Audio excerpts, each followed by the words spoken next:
Edwin Abonyo, wakaaji wa Sotik na wakaaji wa Bomet. Yangu leo ni kuja kutoa shukrani zangu na rambirambi zangu.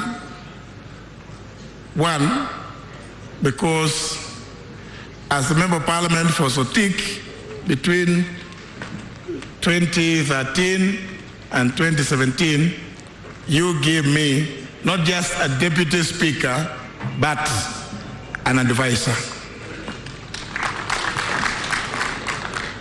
People of Bomet, if you see the attendance by members of parliament from both houses present today, this is testament that indeed herein lies a great leader whom they all cherished and would want to emulate.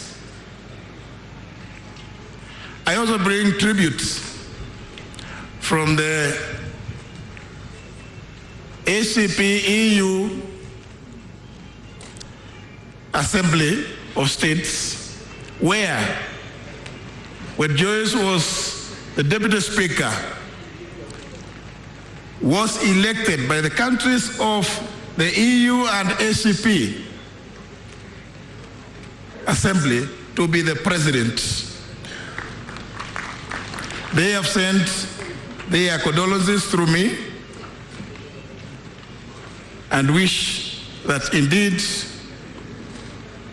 it was possible for them to be present, to express themselves, but I will be delivering that message to my good friend Edwin Abonyo on behalf of Parliament. Watu wa Bomet, kama ingewezekana, wabunge kutoka nyumba zote mbili, National Assembly na Senate, wale ambao wangekuwa kila siku wakitembea London ama India. Najua mkaguzi wa vitabu vya serikali, kwa sababu anafanya kazi yake ile inaitwa postmortem, mwishowe angekuja kusema speaker wa National Assembly amevunja pesa za umma.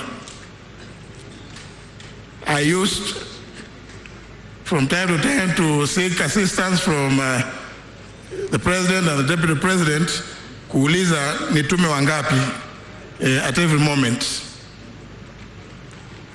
I know the demand was so high, and I want to really plead with the members because I know so many of them complained that I did not allow them the opportunity to travel, to go and be together with Joyce during her hospitalization, both in India and in the UK.